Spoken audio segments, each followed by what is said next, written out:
mı sıçramış ya bu?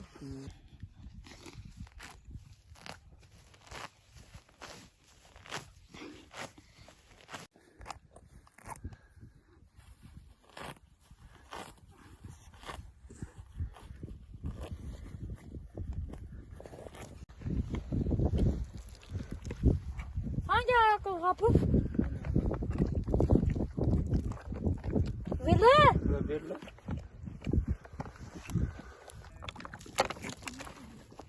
Tamam daha hiç su getirme tamam mı? Elleme Yakup. Biliyorum. Aferin bak.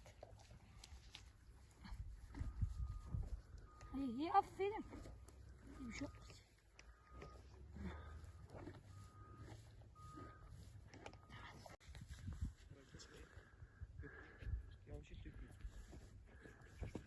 Ata bak at zayıf olun da sırtıya bile şey olmuş.